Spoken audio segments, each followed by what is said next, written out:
we thought it would be cool to discuss something that's like, relevant, in terms of like being up to date and like, what's happening right now, but how the pandemic has kind of affected women disproportionately and sent them home, and how they're calling this kind of a female recession, leading into how we've experienced this, which is that I still make more money than John, and he is still actually the stay-at-home person in our family.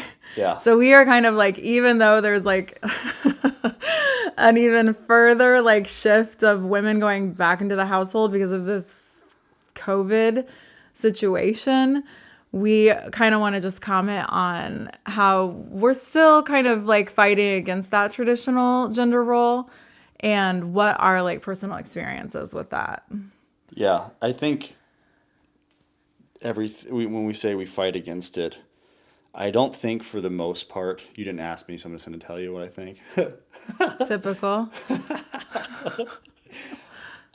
When you say we're working against it, like I would want to be defensive and be like, we're not working against it, but it does come up often, not day to day. It comes up if there's stress and I know I am consciously and cognitively aware that it doesn't matter. And I know that we're a team, and what I said to you right before we started filming, and I wanted to just get this out now at the top of the podcast, that I think for me at least the theme of how we're living our relationship right now is that we're a team and there is no competition. Yeah. And if you are looking at your wife or co-inhabiting partner as someone that you're competing with, you're doing it the wrong way. Unless you're playing Mario Kart. Yeah. Yeah. But that framework and that, there's like a cognitive dissonance with that. And it's something that's like maybe a part of my lizard brain, or it goes back to like tribal people. And maybe it's just the echoes of society telling me that I should be a man while I'm growing up. And the way you're a man is if you have more dollars in your bank account.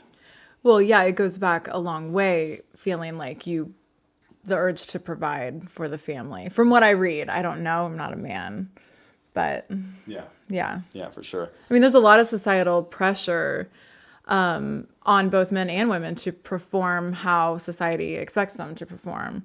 And I think that's fascinating. I love talking about cultural norms and like what it looks like to live outside of them and how it feels. And, not that we're really that far outside. There are plenty of people that, don't necessarily subscribe to like classic gender roles or don't even identify as a gender, in this modern world. Yeah. But yeah, and I think it's, before we get too deep into this, I think it's important too to point out or to define and describe what our structure is. Hey friends, and thank you for watching this video clip. Thank you for being here at the end. If you like what you're hearing and you want to listen to the full episode, there is a link down in the description. There's also a link to the audio version if you would like to listen to this on the go, at the gym, whatever you do.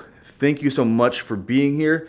If you think that what we're sharing in our vulnerability could help somebody that you know, maybe consider sharing this clip or tell them about our podcast. That would help us out a ton. And this year, what we're doing is we're releasing one episode a month on the last Monday of every month. Next month, our show is going to go over how to fight. We're going to call the episode, I think we're going to call it Chill the Fuck Out, and it's like a couple's guide, and it's like our rules of how we would like to ideally fight. If you have any questions about this, please hit us up in the comments, email us. There's a link to the email in the description in the show notes, and I'm also going to put my personal Instagram down below. Please feel free to reach out. Thank you for being here. You're wonderful, and see you soon.